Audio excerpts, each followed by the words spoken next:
Hi, Misha here, and as you can tell, it is raining, so our shooting plans are canceled. However, we have been working with the SIG-Sauer MCX Spear quite a bit, and, well, Fox didn't like the brace I originally had on it, so I changed it to a SIG factory one, and you notice it's wearing an optic. This was actually recommended by Jay, who has the light, who you might be hearing from. So yeah, we're going to kind of go back in time and show why this ended up getting a sling. And as always, if you could, please do like, share, and subscribe. Check us out on Patreon. You know the dealio. So yeah, we'll go back in the past. We also will talk a little about the whole thing, the XM7, and why this is actually not the M7 yet. And a lot of people think it is, or at least the Select Fire version in 6.8. Of course, this one's 7.62 NATO 308. But yeah, we'll dive in.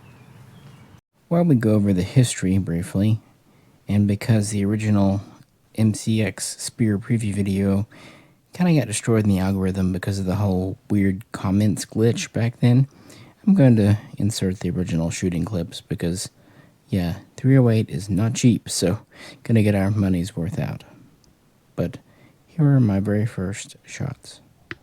Alright, first shots out of the Spear.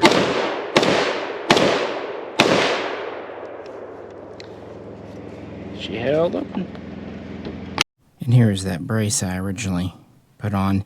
Literally, the gun came in that evening. We were going out that morning, and I don't have a ton of braces around here, especially ones that are 1913 compatible. I just happened to have it, and at least as far as fitting the gun, I thought it did surprisingly well. Yeah, the MCX Spear is essentially the third generation. The original, well, we go back to the MPX, something that took far longer to come to market than it should have, but that was a PCC. Its gas system was used to inspire a full caliber, which would become the MCX, and that would be revealed at SHOT Show 2015 and would slowly but surely make its way onto the market over the next year. Yes, there was a small recall in 2016 for bulk courier group things. It's a thing, you can read all about it. And this is just modern production. Yeah. I suppose the SIG brace is slightly better. Anyway, in 2017, these MCX Virtues came out, essentially Generation 2. It had some pros and some cons. It was a little heavier, a little beefier. It was more modular. It did go to M-Lock for the forearm versus the earlier key mod. It was a different time when key mod was kind of the standard. And that was the production model for quite some time. In fact, the MCX Spear LT wasn't released on paper until 2022, although kind of hard to get until last year. And the full-size MCX Spear here has been hard to get, more or less. And I don't, when I'm making this video, I don't know when you're watching it, but the 277 Fury version isn't even officially out yet. It's announced, it's coming, but right now you can really only get this in 7.62 NATO, which frankly is fine by me, because where am I going to get 277 Fury ammunition? So that's kind of on the civilian market. Most of the guns all went to civilian. There were a few law enforcement customers, including international, and just a tiny number of military users. But, yeah. The reason, though, that some people have been talking about this is, of course, the NGSW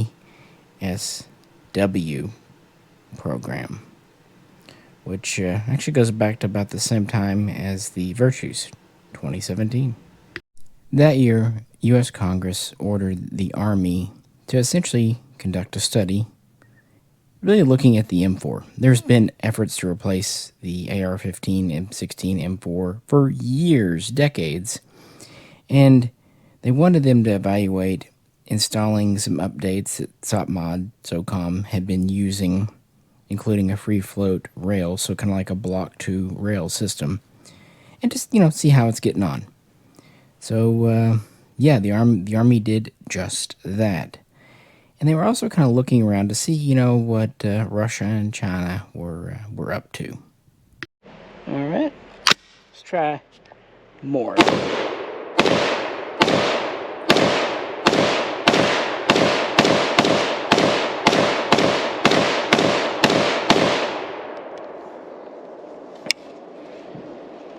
And late in 2017, the initial conclusions were published. And the Army's department that was conducting the study pretty much said, soldiers were happy with their M4s, that it was a sturdy, durable gun. Few updates, sure, could always help. It basically had outgrown its issues. That newer generations of ammunition and magazines, and of course optics too, bolted on, had really addressed a lot of problems. So the M4 is good, right? Why do we have this? Well, they also said that, we were messing around and we noticed that the M4 is not really able to penetrate modern body armor, theoretically used by China and Russia. I say that because in practice, we definitely don't see Russia or China issuing body armor, certainly not as a standard thing. Either way. And not just not able to penetrate, but they were really concerned we can't penetrate at range. So they were worried that if they needed to shoot someone at 500 meters, 500 yards, whatever, who was wearing body armor, that it wouldn't be penetrated. Call me crazy, that seems very specific. Regardless, they also concluded and told everyone, let's go spend a lot of money. And it would actually be cheaper to implement a new program to replace the M4 and the M240 and M249 with just a new weapons system. This is where the next generation squad weapon comes from, NGSW. Specifically, this was the NGSW R component for rifle. Yeah, they actually thought it would be cheaper to do this than put some new rails and update some other features on existing M4s and keep buying M4s. Somehow I don't think that's going to work out. Also, let's do a new caliber. In early 2019, the program was officially launched and specifications requirements were revealed, including the government specifying a 6.8 projectile. In fact, they would provide the bullets themselves, although the participants were actually free to make their own cartridges and do all that. And it was to be, a new rifle, a new machine gun, and a new what they called fire control system, essentially a very fancy optics with designators and all that built into one. And about 5 to 6 manufacturers. Now, you had a lot of teams. You had a couple of team-ups here. And you could put in for either the rifle or the machine gun, although they were usually similar enough so that they could be cross-compatible on parts. And, of course, the ammunition, the optics. You had different manufacturers. But for the rifle, you had 5 main teams, manufacturers submitting proposals that year, including SIG-Sauer, who by September submitted a version of the MCX Virtus tailored to the Army's specifications.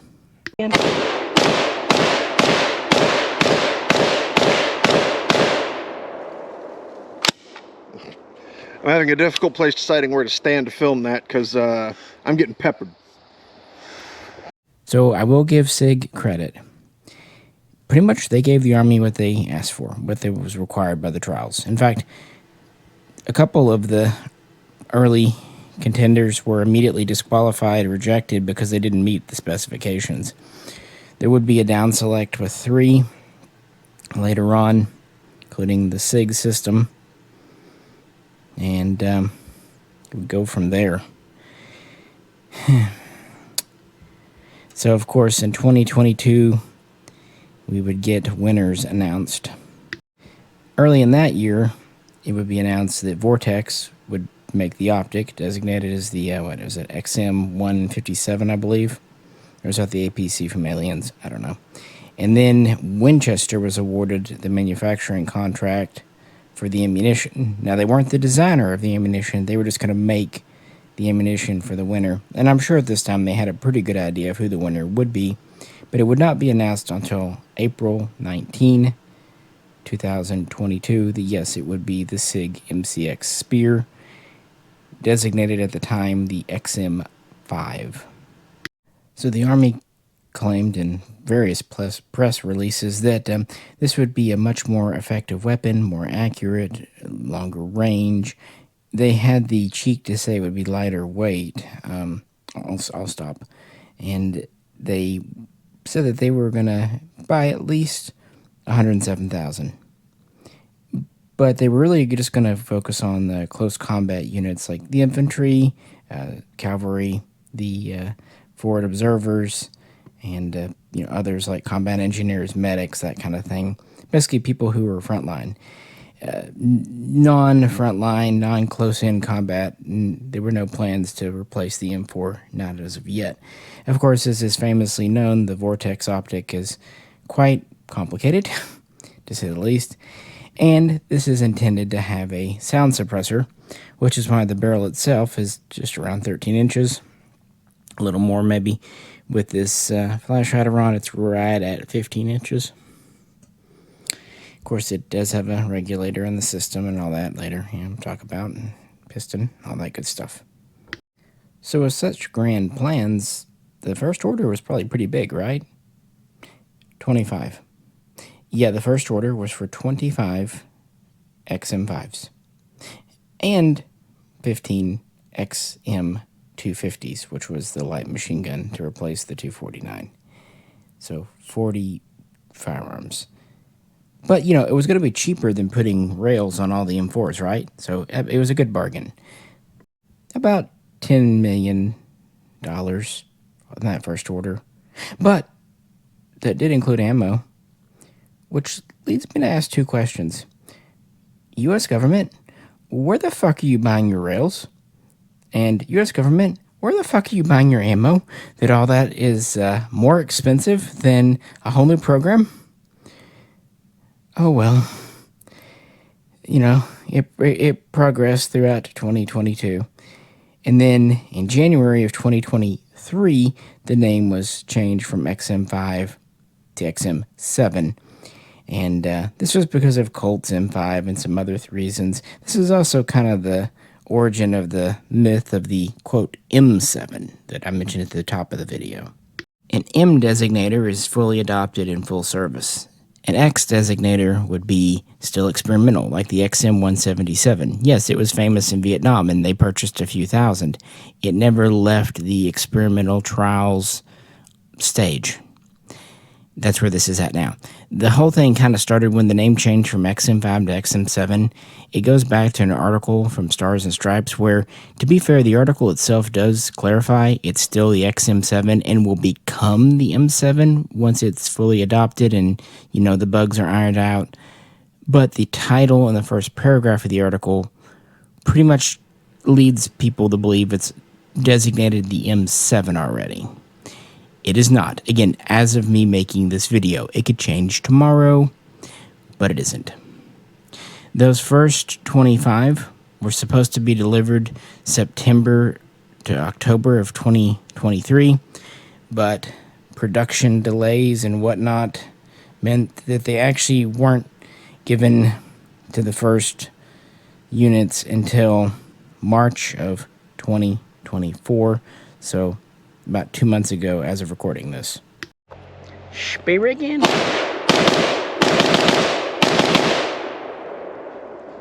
Real quick. Well, this time I was standing almost completely perpendicular to the side of you. I still got hit in the cheek. I think it's just general. It's I think it's like campfire smoke. It just follows you around. Look, I told you to quit putting that magnet on your hat. The 1st Battalion of the 506 Regiment of the 101 Airborne Division, I guess, were lucky enough to receive the first XM7s in the field for actual operational testing. The 75th Rangers are supposed to also get some, may already have them. And we're out to just wait and see how it really goes. It's been a long time coming. As of now, SOCOM, the Marines, Air Force, especially Navy themselves, aren't really interested. This is an Army program, as is the so-called 6.8 common cartridge. Now, some reports say that all branches are going to adopt this, along with the XM250. Well, maybe. I mean, who knows? I don't have that crystal ball. But what I can tell you is it's going to be heavier. That's why it was kind of laughable earlier when the Army tried to say it was lighter weight. Now, weight on an M4 is kind of flexible, depending on how you have it kitted out. What we can say, though, is standard loadout, 7 30-round mags, 210 rounds. These still have 7 mags, but they're 20-round SR25 mags, meaning the standard loadout's 140 rounds. That's math. The thing is, the gun itself is heavier than an M4, at least a pound, depending on how they're kitted out, but really with suppressor and everything, a good 2 pounds or more. And the mags are going to be heavier, because 6.8 by 51 weighs more than 5.56 by 45. Shocker. So the combat load is going to be anywhere from 4 to 6 pounds more per soldier. It could be worth it if it gives extra capabilities, but it's definitely not cheap so far, and won't be. But I just had to give that primer, kind of where we're at now on the XM7. It's not the M7. It probably won't be, even if it does make it there, for a little while longer, because it's not fully in service. It's in operational trials and testing at the moment. And they have just a few, and I don't know how many. I tried to check and see what the production number is. That's classified, or they're just not saying, but it's not very many. And with only one branch really backing it, yeah, who knows. But while I don't think it's a good thing or a bad thing, it is history. And in general, I do like history. Whether this goes on to be fully adopted or a flash in the pan, kind of like the SCAR program, it's something to point out. But that's not really the point of this video. The point is, how is it to shoot the MCX Spear in 7.62 NATO as a semi-automatic pistol? Now it's time to skip over to the second range trip with Fox and get his impression. To be honest, he's probably more the target audience for this type of a firearm than I am. That doesn't mean I can't enjoy it, and do. But let's see how he takes to it. Well, since last time I got to shoot the MCX, I figured today we'll let Fox have first shots. Why not?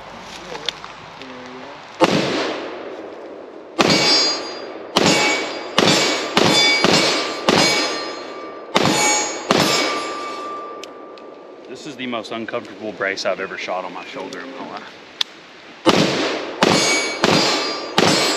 Owie! Fuck, dude. All right, we're going like hip fire for the rest of this. Awesome.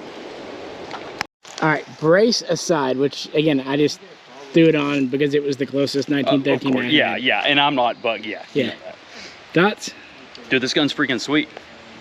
I want a full-size one, but this is really, really sweet. I don't know if this is like a collector's piece or just something I want to just shoot thousands of rounds through, but this is an awesome gun, and I would really love to suppress it, but man, what a beast. What a beast. Did you try that left side charging handle? Yeah, that's what I had to use, because for all those at home, whenever I charge my finger that hangs down. Yeah, that knuckle. Yeah, which is no problem, but you know, I'm also not used to a lot of left side. Yeah, I didn't even notice that, because no. I just instinctually used the left side last time. Right. Yeah, this thing is awesome. This is a beautiful gun. Man, this is like a piece of art. I love what SIG has incorporated with what they did, like with their DH3s and some of their higher end lines. You've got the extended bolt release, extended mag release, all ambi controls. Yeah, I mean, this is awesome. I'd love to see how it what kind of groups it shoots too. That'd be cool. So I do like this full-size version more than the LT. for a few different reasons. Mostly because I don't have a ton of modern 308 types. But one feature it has that the LT does not is this side charging handle. And I really appreciate this. As an old school FAL fan, really like this system. Of course, you do have your top charging, like an AR. And that's actually what was giving Fox some trouble with the previous brace I had on here. Even with this SIG one, you can see where you can actually knock your fingers on the hinge, but this at least angles down a bit more. Either that or he's just whiny. So I do really like that feature. And I don't feel like the pistol version is heavy or out of balance. I really don't. It feels quite good for its large caliber. And I really do like the stock trigger. My turn again. I do like the trigger.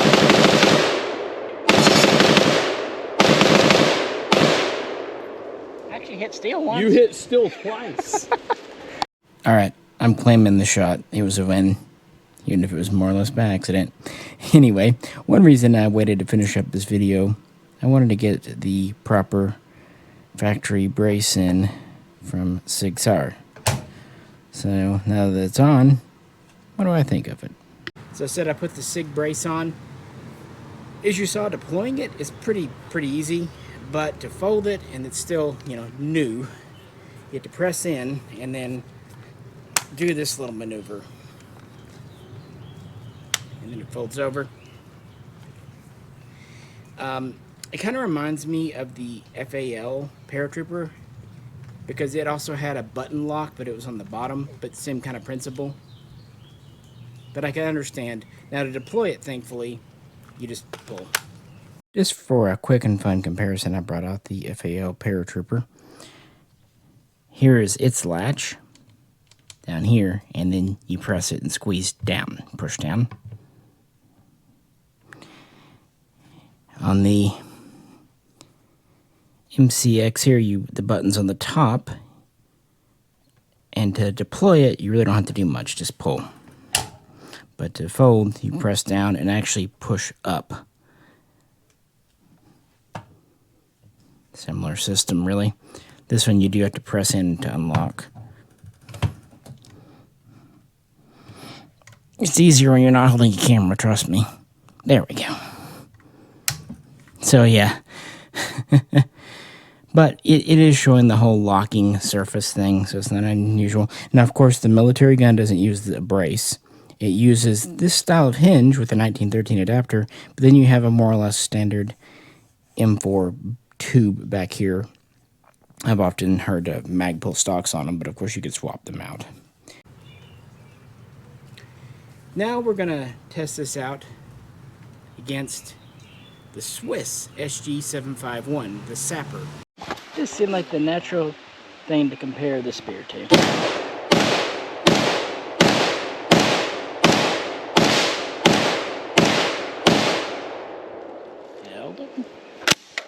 Dude, that two-piece brake is all there, isn't it? Standing beside it. Now Foxes go with the European cousin. Ugh, hard to charge. Let's see.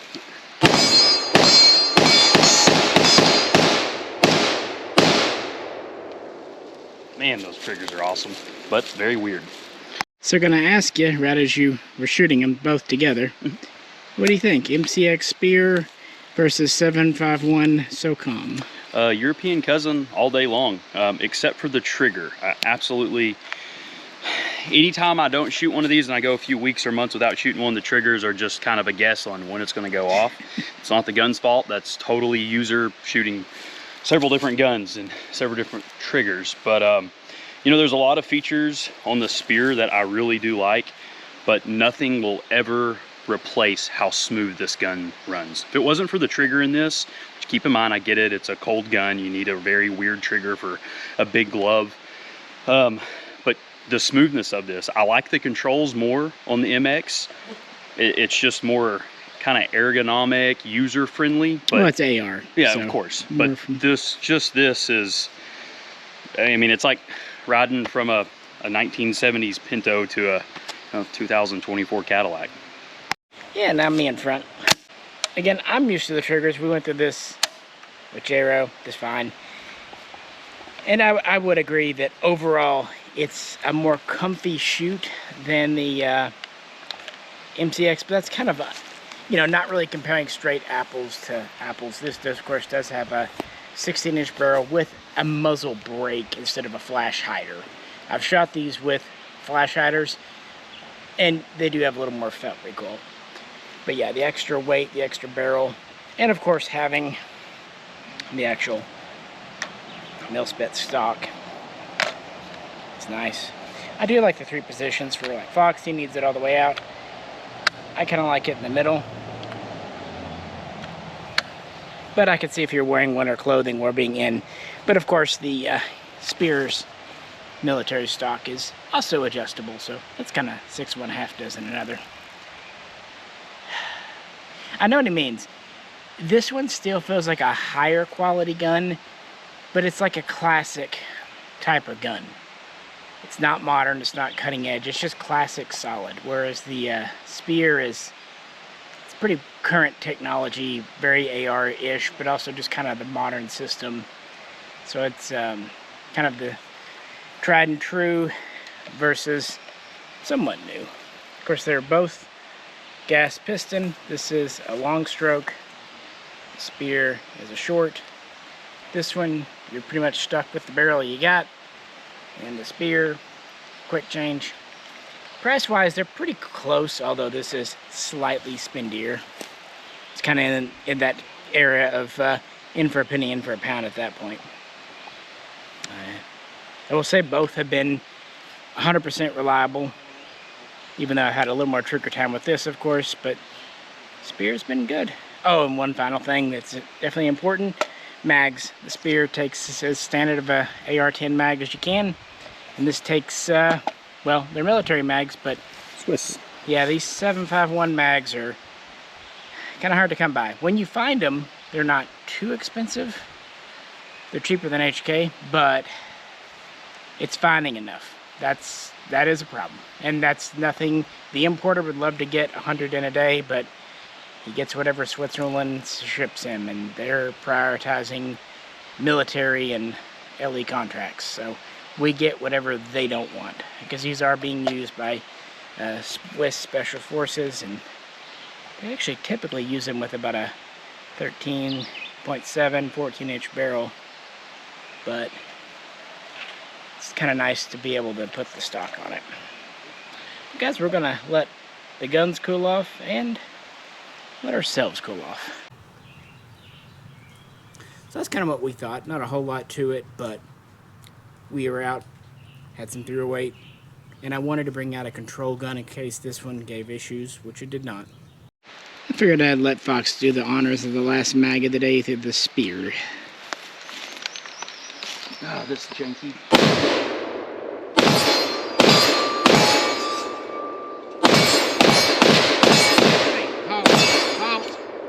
He didn't like the brace, so I said do it this way.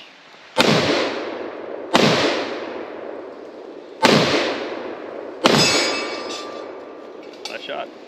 Once I got the hang of it, I hit it. So any final thoughts? Dude, this gun's it just rocks, man. It's awesome.